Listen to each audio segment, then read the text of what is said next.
Hey, everybody, welcome back to another episode of Multifamily Unplugged. Hey, I hope you're having a great weekend. Being Saturday morning, I hope that you're either spending some family time or finishing up on those work tasks that you need to get done this week. Hey, if you're here for the first time, thank the person who invited you or gave you information on this show.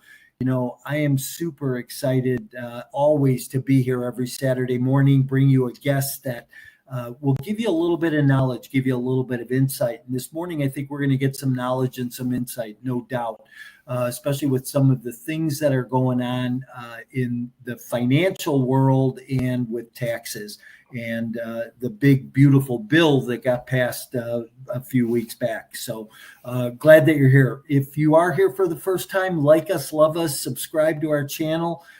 We always will be bringing out fresh content every week and always trying to give you some tips to help you scale and get to the next level in your business. You know, one thing that I want to talk about this morning is consistency, right? You know, I coach a lot of people and I'm seeing a little bit of fatigue in the business from people these days. And I'm seeing people that are, you know, really want to do the business, want to be involved, want to scale their portfolio, and are seeing a little bit of fatigue because deals aren't penciling well, fatigue because raising capital might not be as easy as it was, you know, several months ago. But I'm also seeing some changes in the marketplace. You know, I always think that when we get to that place in our life or in our business where we're starting to feel like things just aren't going the way that we want them to go or how we expect them to go, that we're right on the brink. So I want you to continue to be persistent. You know, remember this business we're in, it's not a marathon, or it's not a sprint, but it is a marathon. And over time, things happen. You know, we have this tendency to underestimate what we can do in a decade and overestimate what we can do in a year. And you might have set some goals pretty high for yourself for this year and maybe not accomplishing them or getting to where you thought you would be. But just look back at what you have accomplished, maybe what you've learned, the people you've met and the people you've talked to, the information you've gathered and how it has helped you at this point. And just continue to stay the course. Here's what I know. This market is changing. And as this market changes and we cycle into the new up market, you're going to start to see a lot of things open up for you. So stay persistent, stay the course. Hey, my guest this morning, I'm super excited, Gian Pazzia. He's with KBKG. He's out of Los Angeles, and we're going to talk about cost segregation. We're going to talk about taxes. Let me bring him in right now this morning. Hey, good morning, Gian. How are you? Hey, Mike. I'm doing awesome. Great to be here. Good to meet you and see you. So how, you know, I've been in Vegas all week and it's been between 103 and 112 here. So what's the weather like in Los Angeles today? Well, you know, I live by the beach and it always stays between about 70 and 76. So it's like that perfect temperature for me. But, you know, you go 10 miles inland and it's a little warmer out there. Yeah, for sure. You know, I love it. I think you said you're in Manhattan Beach and I'm down in Huntington Beach and it's kind of the same, you know. I'm actually kind of nervous about going back home. It'll be a 30-degree swing and I'll probably be cold. Right. So, but anyhow, thanks for being here this morning. I know that you and I've had a little tough time getting connected. Our schedules have kind of swung in different directions on both of us, but I appreciate you taking the time. As we kick this thing off this morning, you know, I always ask my guests one question. And, you know, that question I tell people, I say, hey, I'm going to write a book and it's going to be, you know, the top 100 answers to this question that I've gotten. But in one word, what best describes you personally and professionally? Yeah, that's a great question, by the way. I don't know that I've ever been asked that one word. And when you asked me that, I was thinking, okay, well, I probably would use the word curious, just because I'm the type of guy that really likes to understand things. And my background as an engineer kind of plays into that. It's just I like to understand all the different parts of the problem before I try to solve it. Yeah. Yeah. I love that, curious. There's it's not a word that you hear too often, but I certainly agree that you really need to stay curious in this business. Always learning, always exploring, taking the next step. So, hey, That's why don't right. you talk a little bit about your background? You said you were an engineer. Why don't you talk about your background a little bit and what you're doing today and how you got here? Yeah, look, I grew up in Boston, Massachusetts, son of immigrants from Italy. My dad came over when he was 20, and he opened a pizza shop, and my mom was a hairdresser. So definitely it started with humble beginnings. Um, my dad was the type of guy that was very good with money. He would save. He eventually invested in real estate when I was young and was able to make some good choices with his investments. He owned a handful of threeplex, twoplex type properties. And it really was a good, I guess, starting point for me to understand how to handle money and to make sure I'm saving and investing in not only myself, but just looking at how he managed his investments and was able to take very little and do pretty good for himself by the time he retired. Like you said, I ended up going to Purdue University to study engineering. I actually decided I didn't want to be an engineer when I was at Purdue, and I ended up graduating with my engineering degree and working for a international CPA firm called Arthur Andersen at the time. Okay. All And so right. they were looking for guys like me with engineering construction backgrounds to do these cost seg studies on huge properties like the Bellagio and Caesar's Palace, and also big manufacturing companies like Pfizer, who had huge production plants that needed to accelerate their deductions on those properties. And so that's how I landed in the business. Founded KBKG 25 years ago, kind of at a time where there wasn't a lot of cost seg companies that existed. And yeah, 25 years later, we're one of the biggest cost seg companies in the country now, with offices from coast to coast. And yeah, here we are. Awesome. Good for you. So let's, for our listeners' sake, let's just explain what cost segregation is in layman's terms. What's Yeah. the easiest way that you have found to explain it to an investor? Yeah, absolutely. So cost segregation is a way, it basically allows you to speed up how you're writing off your building. So you're writing off parts of your building much faster. And so normally the tax code says when you buy a building, you're supposed to depreciate or write it off over 27 or 39 years, depending on the type of property. But not everything in the building lasts that long. And so things like in multifamily, things like vinyl plank flooring or the appliances, cabinetry, ceiling fans, even the wiring to the appliances, and outside the property you have driveways. All of these things can be written off much quicker than the 27-year normal life of the building. And so the cost seg study essentially breaks the property down into all these different pieces, assigns a value to them, and you get to write off most of these things that we identify in the first year. And so, just to put some numbers to it, let's say, and let's talk about a small property. Let's say it's let's use a $3 million apartment building. Okay. Step one is you have to figure out how much the land is worth and how much the building is worth of that purchase price. So let's assume that 300,000 of that is land, which leaves 2.7 million as building that you get to write off over 27 years. And so in my example, you would get to write off $100,000 each year for 27 years, right? Now, if you come in and do a cost segregation study on that property, you could get as much as 25% of that building value into these other categories that can be written off right away. And so now you're looking at $540,000, right? 25% of 2.7 million that you get to write off in year one compared to that $100,000. So that's a huge spike in depreciation deductions that you get by doing these studies. That's awesome. You know, and you know, you referred to 27 or 37 years of depreciation depending on the asset value. I think on the 27-year depreciation, that's residential. Is that correct? That's correct. Yeah. So multifamily would get 27 and a half years. Yeah.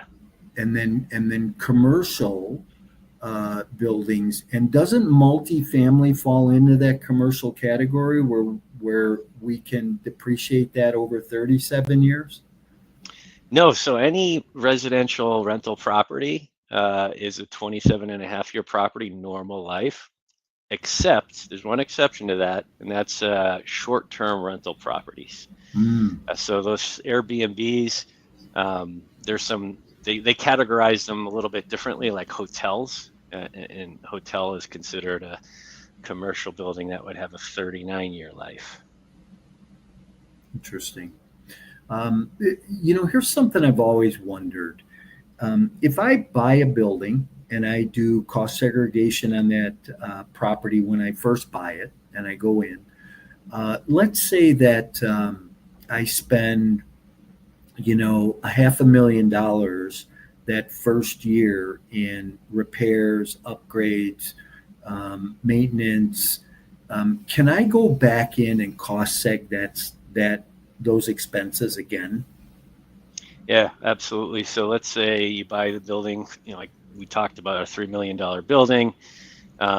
If you're improving the property in subsequent years, you absolutely want to identify how much you're spending on each type of component because of the rules that we outlined. So yeah, you absolutely want to look at that. A lot of it will be eligible to be written off in year one in that case. So could I literally do a cost seg study every year on a property I own?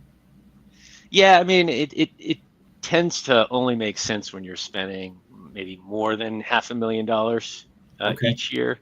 And you know, there's probably, yeah, usually you buy a property and it's the first 1 or 2 years that it takes to turn over all the tenants and redo all the units. And so when we do our cost seg studies, we're typically looking at the acquisition and those first 2 years of improvements.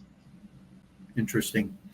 So let's talk about the big, beautiful bill that got passed and how that affects us as real estate investors with bonus depreciation. Yeah, absolutely. So 100% bonus depreciation is back. This was something that a lot of real estate investors probably were using when it came out in 2018 with the first Trump administration. So it was slowly phasing down to zero. And then the big, beautiful bill brought bonus depreciation back to 100% for properties purchased in 2025 going forward. And so what that means is anything that we segregate that normally should be written off over a shorter period, the things that I described earlier, like the parking lot, the asphalt driveway, without 100% bonus depreciation, it would be shorter than 27 years, but it was 15 years. That was the rule. But with bonus depreciation starting in 2025 at 100%, all of it is written off in year one. So it's very powerful. It's a huge spike. It's obviously it's there to create an incentive for businesses to invest in personal property. And so set real estate aside, you know, all these corporations that are out there buying equipment, this is an incentive to purchase more. Interesting. So, you know, I'm an apartment syndicator, owner operator. We buy large apartment complexes. We raise private capital from passive investors who get to share in the profits. So if I have a passive investor who invests $100,000 into one of these assets, and they're a partner, a limited partner in that opportunity, how does the bonus depreciation affect them on their K1 at the end of the year? Yeah, it'll flow through. So let's say somebody invests $100,000 and it's a leveraged property. So you might have 60% of debt on the property, right? Um, their their basis, if you will, in the property is going to be greater than $100,000 because they have the advantage of leverage there. So there's going to be depreciation deductions that flow through to them. So if there was income, taxable income from that property, right, you would essentially wipe it out. So they wouldn't be paying any tax, at least in the first several years of owning that property. So when we talk about an investor who might invest $100,000, does he get a full write-off year one, being that the bonus depreciation is 100%? Well, he wouldn't get a $100,000 write-off, but it would be pretty significant. It would probably be close to like maybe $80,000 worth of bonus depreciation. And again, it all depends on how much leverage that you have. So forget about like a passive investor, if you went out and bought your own property and you put $100,000 of equity down and the property was worth or the purchase price of the property was $300,000, let's say, now you have $300,000 of basis.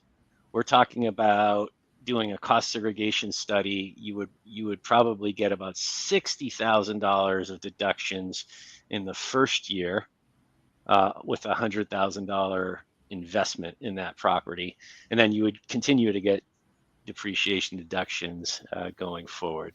But what do you get the second year, or when does it start to straight line? it really, because of 100% bonus depreciation, it is in the second year now. It's going to straight line. Okay. So year one, you get the big pop, everything's accelerated, and then after that, it's straight line for the rest. So this bonus depreciation now that got passed, the 100%, is that retroactive for all of 2025? Yeah, it's kind of a funky date. They picked January 20th or forward. You get the 100% bonus depreciation. So those first 19 days of January, you revert to the old rules, which is silly, but so anyway, just make sure those acquisition dates are after the 19th of January. Great. So let me circle back to one of the first questions I asked then. So let's say that I buy a property, earlier this year, and we do a cost seg study and take the bonus depreciation. But next year, I go and I do, or let me do it this way. Let's say that I bought a property last year in 2024. And I did a cost seg study, and last year was 60% depreciation. But this year, because I took all the money that I spent this year, and let's just say I spent $500,000 in capital improvements this year, could I go back and do another cost seg study and get 100% bonus depreciation on that? Yeah. The bonus rules apply to when you're making the investment. So if you're spending another $500,000 in 2025 on that same property, we look at the rules as of the date that those improvements are completed. And so, we would segregate that $500,000 and maybe call it 40 or 50% of that would likely be subject to full write-off in the first year. And this is legal, right? Oh yeah. It's been around. It's been around for literally like over 50 years. The concept has the depreciation rules have changed, but the concept of that there are specific things in the building that are not considered the building, that's been around 50, 60, 70 years. And I know that. I just asked that question Yeah. because some of my Yeah. listeners right now might be going, wow, is this legal to do? But this is how people say, hey, I don't pay taxes, or my taxes are so limited because I get to take this depreciation. Absolutely. A lot of sophisticated real estate investors really know how to manage their depreciation to effectively not pay tax. It's kind of nutty. I always tell people that the tax rules are absolutely slanted towards real estate investors, especially those that are considered real estate professionals in the tax code. Yeah, I love how you say that the tax rules are slanted to the real estate investor, which makes it really, an important piece in people's portfolio is that you own real estate. Yeah, for sure. I mean, you know the saying, most of the people in this country that got rich, they own real estate. And, the most famous person that we all know that uses these depreciation deductions to avoid paying taxes is our president right now, President Trump. There's a reason why he didn't want to show his tax returns, and he knows how to manage and not pay tax, and it's through cost segregation and managing depreciation deductions. Yeah, yeah, for sure. It's definitely a value. Let me ask you this. What happens? Let's say I own that property that we've been talking about for 5 years, and I've taken all this depreciation up front. What happens when I exit that property, not only to the general partners in that deal, but any limited partners in that deal? Yeah, so look, when you take accelerated depreciation, like with a cost seg study, when you sell the property, there's something called recapture tax, right? So there's capital gains tax, which is everybody knows the amount you sell the property minus how much you bought the property for, right? And so if you bought a property for $1 million and you sold it for $1.7 million, you would pay $700,000 of capital gains tax, right? Which is at 20%. But when you take accelerated depreciation on that, you bought it for $1 million. Let's say you did a cost seg and you accelerated $400,000 of deductions. So now your total gain is actually 1.7 million minus 600,000, right? Because you got that $400,000 gain, but that is subject to what's called recapture tax. It's not 20% when you sell the property. It's at ordinary rates, which could be 35%. And so to answer your question, when you sell the property, there is a recapture tax. And so cost segregation is basically it's a time value of money play. Okay. You're not creating magic deductions out of nowhere. You're just taking them earlier. And when you sell the property, you essentially have to pay that back. Okay. And the way you can manage it is, okay, most people either exchange into a new property, in which case that whole recapture issue that I just brought up completely doesn't go away, but it's deferred, right? You don't have to pay the recapture tax if you exchange. And what people are doing now with 100% bonus depreciation is the next property that they invest in essentially would cover any of the recapture tax that they normally would pay if you're selling a property for cash. So I know it gets a little bit tricky here, and this is definitely a tax planning strategy that you should absolutely be talking to your tax preparer about. Work with a good CPA that can really explain and understand your situation. But bottom line is cost segregation is super popular, and managed well, you can really avoid paying the income taxes. Yeah, it's awesome. It's there's definitely things out there for our advantage as real estate investors that we can take advantage of and benefit from. So, hey, I appreciate you being here this morning. What do you want? How do people get a hold of you, and give one important tip that you think people should know? Yeah, look, I think I probably just mentioned it, is make sure you're working with a tax preparer or CPA that really understands real estate. A lot of times I come across real estate investors that are working with what I would call a CPA generalist that takes on, every type of client under the sun. And what that means is they're just not as focused and specialized in real estate. And so that, when it comes to especially cost segregation and the things we're talking about, I would say definitely make sure the tax preparer is highly focused on real estate, because there's all types of strategies, and this is just one of them. As far as how to find me, our website is costsegregation.com. Okay. Like I said, we were founded 25 years ago, so we nabbed that website, and good for you. Highly piece of virtual real estate anyway. And then the other thing, Mike, that I wanted to offer your listeners, especially ones that are buying smaller properties, residential rental properties, is we created a software, okay, that allows investors to do their own cost seg studies, okay, for smaller residential properties with 6 units or less. Okay.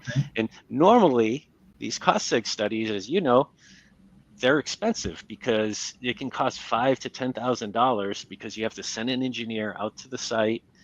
You have to basically survey the property and count things and measure things and create this really big report with all these pictures that support all of the deductions you claim. Well, years ago, we saw that it didn't make sense for smaller real estate investors to pay that kind of money to do cost seg studies. So we created this software. It's at costsegregation.com, 6 units or less, and you get it for $500. Okay, and it only takes 15 minutes for you to use. And for your listeners, I have a code that would give them 10% off, first-time users. And the code is Multifamily 2025, all caps. That's Multifamily 2025, all caps. And if they want to try it, there you go. And so find me. I'm on that website, obviously. You can also find me on LinkedIn. I'm the only Gian Pazzia in the whole entire world. And so that's spelled Gian, Pazzia, Pazzia. Please find me on LinkedIn and connect. Hey, Gian, I appreciate you. I appreciate you being here this morning. If you hang around for a minute, I'm going to move you out, say goodbye to my audience, and we'll recap in a minute. All right. Thanks, Thank Mike. you. Hey, everybody. I hope that this morning gave you a little bit of education and some knowledge, those nuggets that are going to help you on your taxes for 2025 and moving on. We gave some really good reasons and examples this morning why you should be in the multifamily real estate business, why you should be investing in real estate and taking advantage of cost segregation. Hey, reach out to Gian. I mean, it can't get much simpler than this, right? Reach out if you're a smaller investor and you're trying to do your own cost seg study, get his software.